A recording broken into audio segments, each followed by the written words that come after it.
Let us know about cellular respiration.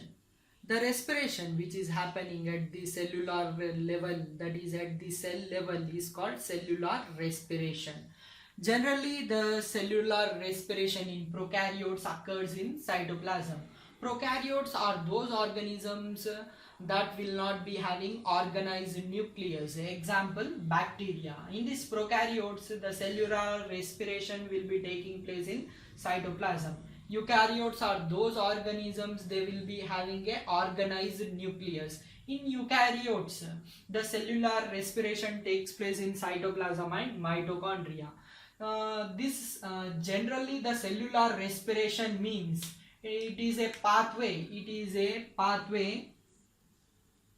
a pathway in which breaking of the chemical bonds of food material will be happening. Breaking the bonds of the food material, chemical bonds of the food material will be happening, and energy will be produced.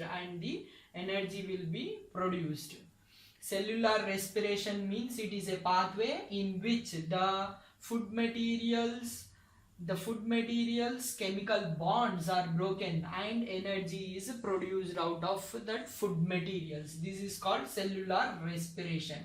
And this is generally, cellular respiration is of two types, that is aerobic respiration aerobic respiration aerobic respiration. One is aerobic respiration. In aerobic respiration, the oxygen will be combining with carbohydrates. The oxygen will be combining with carbohydrates, and it is releasing the carbon dioxide. It is releasing carbon dioxide, water. It is releasing carbon dioxide, water, and energy.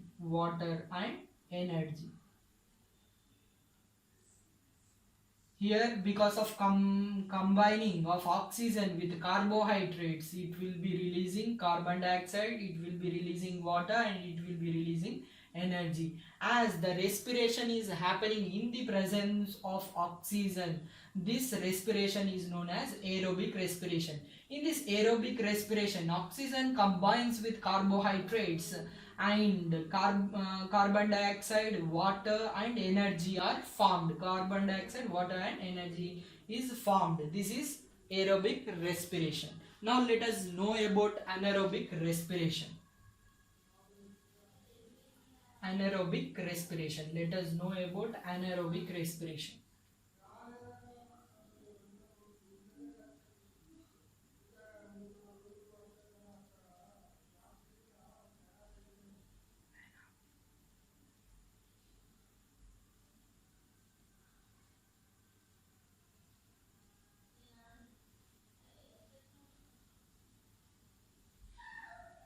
Let us know about anaerobic respiration.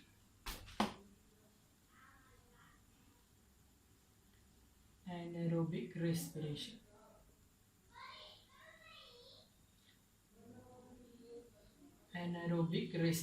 In anaerobic respiration, in the absence of oxygen, the carbohydrates are broken down into lactic acid. It is broken down into lactic acid, and energy is released. This will be happening in bacteria.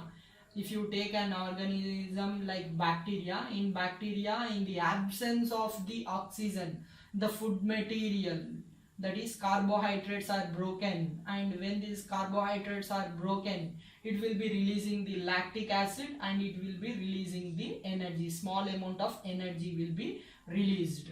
Now if you take yeast, the carbohydrates will be breaking into ethanol, and it will be producing carbon dioxide gas, and it will be releasing the energy. It will be releasing small amount of the energy. The energy released in aerobic respiration is more. The energy released in aerobic respiration is more, that is, it is 7200 calories of energy is released in aerobic respiration. But in anaerobic respiration, 1/10 of aerobic respiration's energy is produced. That means 720 calories of energy is only released in the anaerobic respiration. And if the anaerobic respiration happening in bacteria, then the carbohydrates are broken down into lactic acid and energy. If the anaerobic respiration happening in the yeast, the food material, that is carbohydrate, is broken into the ethanol, carbon dioxide and energy. This energy is very less, that is 720 calories. Only 720 calories of energy is released. And here we have to note another one point, that in human beings also this anaerobic respiration takes place. This anaerobic respiration happens in human beings. Whenever we are doing heavy exercise, at that time the oxygen will not be available in sufficient quantity to our body. Because of that, the carbohydrates will be breaking into lactic acid and it will release energy. This lactic acid accumulated in the muscles, because of that we will get muscle pain. But whenever we will be taking rest, slowly this lactic acid again converts into the carbohydrates or glucose. So because of that the pain will be relieved. Anaerobic respiration is also known as fermentation. Anaerobic respiration is also known as fermentation. Anaerobic respiration is also known as fermentation. This anaerobic respiration will be happening while preparing of idli, dosha. We will be taking the flour and we will be keeping that one aside for one night. And in this the yeast will be growing, and as yeast is growing, we will be seeing that the flour powder will be rising up due to the formation of the carbon dioxide. As the yeast acting on that food material, it produces ethanol, carbon dioxide and energy. The carbon dioxide which is produced in that flour powder will push that powdered paste up. Because of that it will be swollen. This is about the anaerobic respiration which is happening while we are preparing the idli and dosha. And this is about the cellular respiration. In both cellular respiration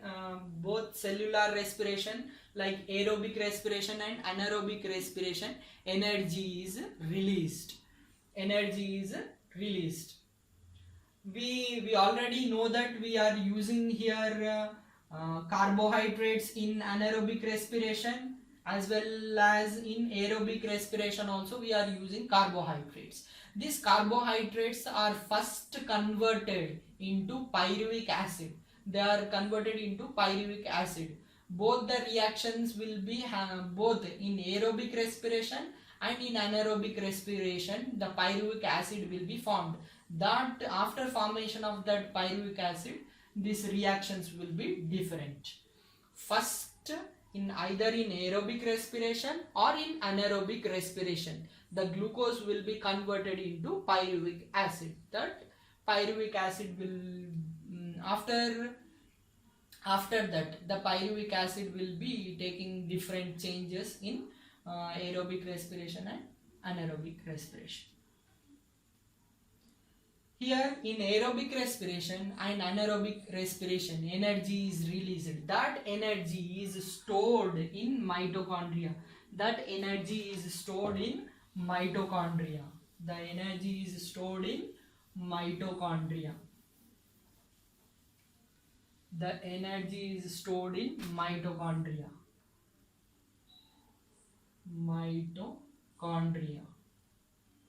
So mitochondria is known as powerhouse of the cell. Mitochondria is known as powerhouse of the cell.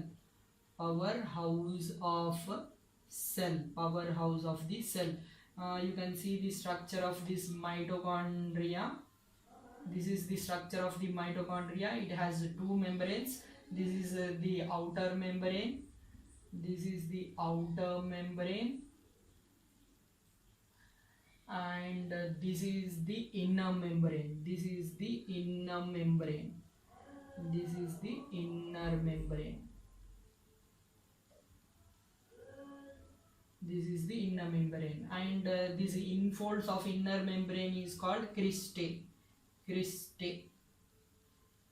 And energy is stored in this mitochondria in the form of ATP. Energy is stored in the form of ATP. That means adenosine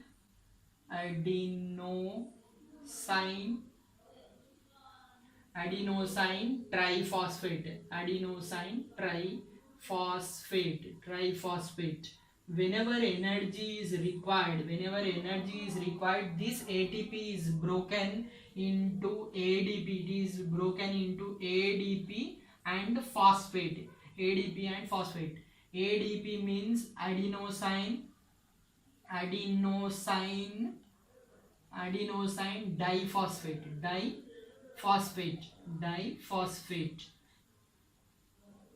Pi means phosphate. This energy which is there in the form of ATP in mitochondria, this is broken down into ADP and phosphate.